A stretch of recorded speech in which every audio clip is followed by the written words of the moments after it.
मी आहे कुंभोडेवाडीची नीलम कुंभोडे आणि माझ्या मिनी ब्लॉगमध्ये तुमचं स्वागत आहे. विषय काय आहे माहिती आहे का? माझ्या सासरी सण साजरी करायची पद्धत वेगळी आहे, माहेरी सण साजरी करायची वेगळी आहे. त्यामुळे जर असं ह्यावेळेला माझ्याकडून मिक्सिंग झालं बरं का. आता काय झालं, मागच्या वर्षी आहे ना कारभाऱ्यांनी ज्या गौराई आहे ना खोक्यामध्ये व्यवस्थित पॅक करून ठेवलेलं ना, त्यामुळे ह्या वर्षी मला शोधायला जास्त काय लागलं नाही, जशाच्या तशाच होता. आणि ह्या वर्षी आहे ना मी घागरा पॅटर्न नेसवणार होती, तर घागऱ्यावरती मला ना साडीवरती ना कॉन्ट्रास्ट कलर हवा होता, म्हणून मी माझी लग्नातली चुनरी घेतली बरं का. आणि ती पण मोत्या मोत्यावाली होती, सुंदर वाटत होती. आता काय आहे तो विषय सांगते. माझ्या माहेरी आहे की नाही अशा गौराई आहे ना ताटातून किंवा गव्हातून आणल्या जातात, पण माझ्या सासरी असं नाही. सासरी आहे ना डायरेक्ट गौराई आहे ना उभ्या केल्या जातात. तर मी आईला विचारलं, सासूबाईला, की आपण असं असं करूया का? आई बोलली तुला जे पटल ते कर. मग आईला म्हटलं तुम्ही सुंदर साडी नेसायची आणि तुमच्या हातातून ह्या वर्षी गौरी आणली पाहिजे, कारण का बाकीच्या तयारी तर मला करायचे. आई बोलली चालेल ग बाई, तुला करायचंय ते कर. मग आईला पण गौराईसारखं सजवलं आणि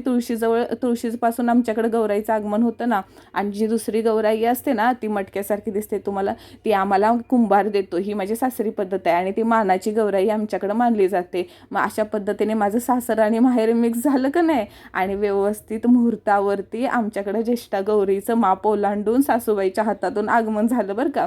आणि जी मानाची गौराई असते ना मटक्यातली, त्याच्याकडं ना आमच्या सासरी आहे ना छोटं मटकं असं ना त्याच्या मापानं गहू ओतून ठेवले जातात, म्हणजे कोणतंही धान्य. आणि शेवटच्या दिवशी ते धान्य वाढतंय का असं बघितलं जातं. आमचं ह्या वर्षी पण धान्य वाढलं बरं का, जशी पद्धत होती तसंच केलं. आणि आमची गौराई शेवटी एवढी सुंदर तयार झाली ना, किती सुंदर देखणे दिसते. सासूबाईनं तर आमच्या गौराईची नजरसुद्धा काढली. बाकीचं सगळं पुढं ठेवायचं सामान आहे की नाही मी मुंबईवरून येतानाच आणलेलं होतं बरं का. घ्या तुम्हाला पण आमच्या गौराईकडून आशीर्वाद.